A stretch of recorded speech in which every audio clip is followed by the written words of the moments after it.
Today we're talking about the final specialization from the Diplomat sourcebook for Star Wars Age of Rebellion, which is the Propagandist. Propagandist is exactly what you'd expect it to be. They disseminate information, false information, to make you and your allies look good and enemies to look bad. There are a couple ranked talents, in fact, 3 copies of 2 different ranked talents. Each of those sets of 3 talents that are ranked, they're the basic version, but we also have an improved version for each that also benefits from the number of ranks you have of the corresponding basic version of that talent. Now, the talents themselves, still not a big fan of.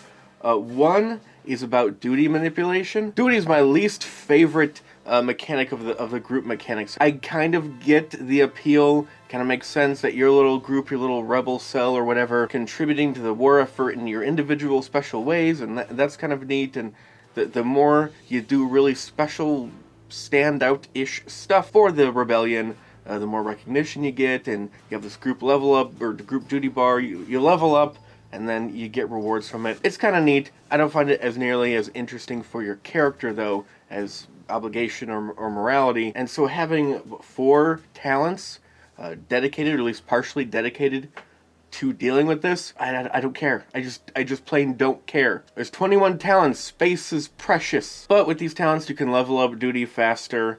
You can have duty trigger when it normally wouldn't, or you have a chance of it. It's kind of nice to have. It's certainly not a big seller for the tree as far as I'm concerned. I want to be like a really skeevy, kind of gross, like, how does my talker character sleep at night?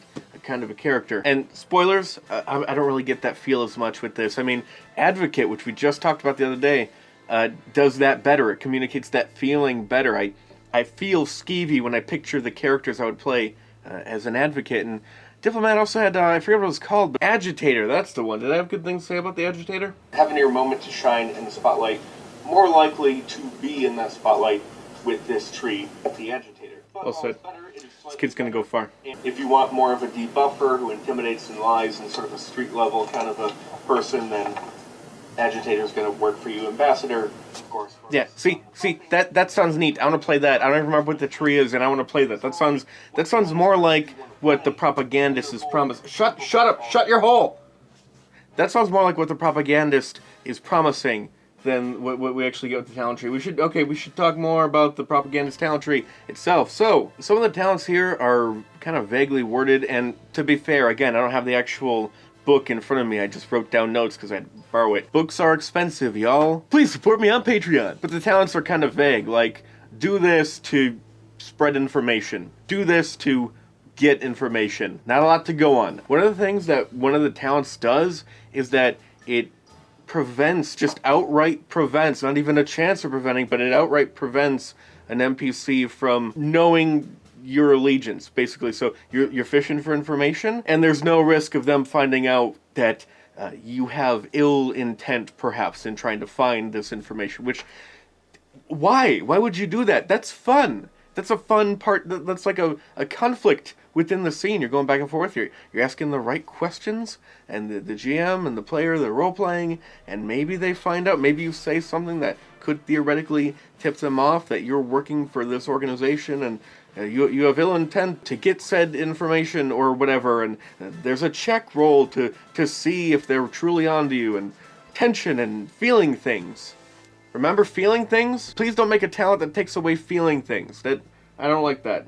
I don't like that one bit. We got a talent that basically says, to a limited degree, you have a contact and they can give you information. Whatever information you need, or that is within reason, you just get information. It's a hint. You get a hint. There's a talent that says you get a hint from the GM if you can't figure out stuff the normal way, which, again, it doesn't sound like it's really promoting fun gameplay.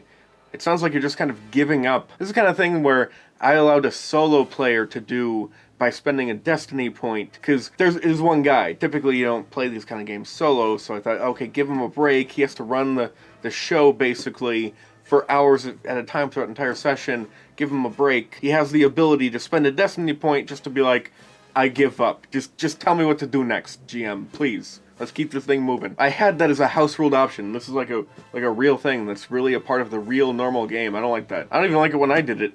Here's a really good talent that I really like.